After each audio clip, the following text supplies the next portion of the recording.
भारत में काफ़ी पहले से ही भूत प्रेत और आत्माओं के विषय में अलग अलग तरीके की कहानियाँ चलती आई है और भारत में कई ऐसे स्थान हैं जहाँ पर आज भी लोग इन सभी कहानियों पर विश्वास भी करते हैं।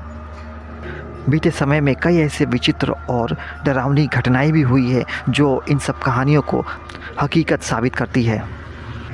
लेकिन समय के साथ आजकल लोग इन सभी कहानियों पर विश्वास नहीं करते हैं। आज के समय में ज़्यादातर लोग इन सभी कहानियों को मनगढ़ंत और बनावटी कहानियाँ ही बताते हैं और अपने आप को हद से ज़्यादा आधुनिक दिखाने के चक्कर में वो कई ऐसे घटनाओं के शिकार भी हो जाते हैं। आज की ये कहानी है भारत के पूर्वोत्तर में बसे हुए एक राज्य असम की।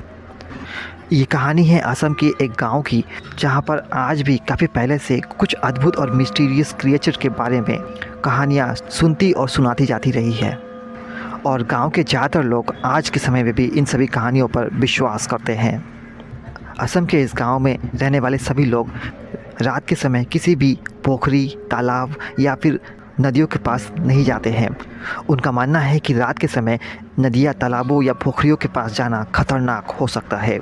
यहाँ तक कि गांव में रहने वाले लोग रात के समय मछलियों को भी नहीं पकाते हैं और इस गांव में ये प्रथा रही है, यदि किसी गांव वाले को मछलियाँ खाना भी है तो वो दिन के समय ही उसे पकाता है और दिन में ही उसे खा लेता है, लेकिन रात के समय कोई भी मछली नहीं पकाता है और इस बात को गाँव के सभी लोग मानते भी हैं। फिर भी दूर दराज के इलाके के लोग इन सभी कहानियों से परिचित नहीं है और यहाँ तक कि कुछ लोग तो ऐसे कहानियों को मनगढ़ंत और बनावटी भी मानते हैं। गांव से कुछ ही दूर पर एक छोटे हाइड्रो पावर प्रोजेक्ट पर भी काम चल रहा है और उसी हाइड्रो प्रोजेक्ट में काम करने वाला एक इंजीनियर भी उसी गांव में एक सरकारी क्वार्टर में अपनी वाइफ के साथ रहता था। इंजीनियर को गांव में सुनाई जाने वाली सभी कहानियों पर विश्वास नहीं था और इन सभी कहानियों को वो बनावटी और काल्पनिक ही मानता था। यहाँ तक कि उसे गांव वालों द्वारा रात के समय मछली ना बनाने की बात पर भी सवाल उठाता था। एक रात की बात है जब इंजीनियर अपने काम से गांव की तरफ लौट रहा था। शाम ढल गई थी और रात होने वाली थी। इंजीनियर रात के समय पकाने के लिए कुछ मछलियाँ खरीद लेता है। इस बात को जानते हुए कि रात के समय गाँव में कोई भी मछलियाँ नहीं पकाता है, मछलियों को लेकर के रास्ते से होते हुए वो गांव की तरफ चला आता है। जैसे ही वो गांव के पास वाली तालाब से होकर के गुजर रहा होता है, उसे तालाब में से कुछ अजीब सी आवाज़ सुनाई देती है और उसे ऐसा महसूस होता है कि मानो रात के समय भी उस तालाब के अंदर कोई तैर रहा है। हालांकि वो इसे अपना एक वहम मान करके वहाँ से निकल जाता है और जल्दी से अपना घर पहुँच जाता है। घर पहुँचने के बाद से वो मछलियों को अपनी वाइफ को देता है और उसे पकाने के लिए बोलता है और इंजीनियर फ्रेश होने के लिए बाथरूम में चला जाता है। इंजीनियर की वाइफ उन मछलियों को लेकर के किचन में जाती है और उसे पकाने का काम शुरू कर देती है, परंतु इसी बीच उन्हें अपने दरवाजे पर किसी के नॉक करने की आवाज़ सुनाई देती है। हालांकि अभी बहुत ज़्यादा रात नहीं हुई थी और कई बार गांव के कुछ लोग रात के समय भी इंजीनियर के घर आते जाते रहते थे, इसीलिए इंजीनियर और उसके वाइफ को यह एक आम घटना प्रतीत होता है और वे दरवाजे को खोलने के लिए चले जाते हैं। हालांकि जब इंजीनियर अपने घर के दरवाजे को खोलता है तो वो देखता है कि दरवाजे के बाहर कोई नहीं है। उन्हें ऐसा लगता है कि गाँव के कोई बच्चे उनके साथ कोई शरारत करने का काम कर रहे हैं और इसीलिए ये जानने के लिए कि आखिर ये कौन से शरारती बच्चे हैं जिन्होंने दरवाजे को नॉक किया है, इसे देखने के लिए इंजीनियर घर के बाहर जाता है। हालांकि बाहर उसे आसपास कोई भी बच्चे दिखाई नहीं देते हैं। इसी बीच इंजीनियर को अपने घर के अंदर से उसकी वाइफ के चीखने की आवाज़ सुनाई देती है। वो घबरा जाता है और दौड़ करके अपने कमरे में जाता है।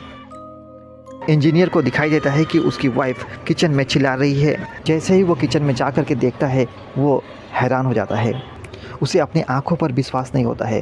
वो देखता है कि एक अजीब सा क्रिएचर जिसका आधा शरीर इंसान की तरह है और नीचे का शरीर घोड़े की तरह है, वो खिड़की के बाहर से खिड़की को तोड़ करके मछलियों को लेने का प्रयास कर रहा है और उसकी वाइफ बड़ी ज़ोर से चीख रही थी। इंजीनियर और उसकी वाइफ के चीख को सुनने के बाद से उस अजीब से दिखने वाले क्रिएचर का ध्यान उनके तरफ जाता है और घर के अंदर से इंजीनियर और उसकी वाइफ दोनों के ही बड़ी ज़ोर से चिल्लाने की आवाज़ सुनाई देती है। अगले ही दिन जब गांव वाले उसके घर में जाते हैं तो वो पाते हैं कि इंजीनियर और उसकी वाइफ दोनों ही घर से गायब है। वो पाते हैं कि घर के किचन के खिड़की का दरवाज़ा टूटा हुआ है और किचन के खिड़की के बाहर कुछ मछलियों की हड्डियाँ पड़ी हुई हैं। इसे देखने के बाद से गांव के सभी लोग ये समझ जाते हैं कि आखिर इंजीनियर और उसके वाइफ के साथ कौन सी घटना घटी थी। स्थानीय पुलिस आकर के इस घटना की तहकीकात करना शुरू कर देती है और कहानी यहीं पर समाप्त हो जाती है। परंतु आखिर वो मिस्टीरियस सा दिखने वाला स्ट्रेंज क्रिएचर क्या था? आखिर रात के समय गांव वालों द्वारा मछली ना बनाने का कारण क्या था? और सबसे बड़ी बात कि आखिर इंजीनियर और उसकी वाइफ के साथ कौन सी घटना घटी थी? इन सभी प्रश्नों के उत्तर ढूंढेंगे हम अपने अगले भाग में। बाकी क्या आप भी रात के समय मछली पकाना पसंद करते हैं? यदि हाँ तो कमेंट बॉक्स में ज़रूर बताएं। मिलते हैं अपने अगले वीडियो में, तब तक के लिए आप अपना ख्याल रखें और सही सलामत रहें।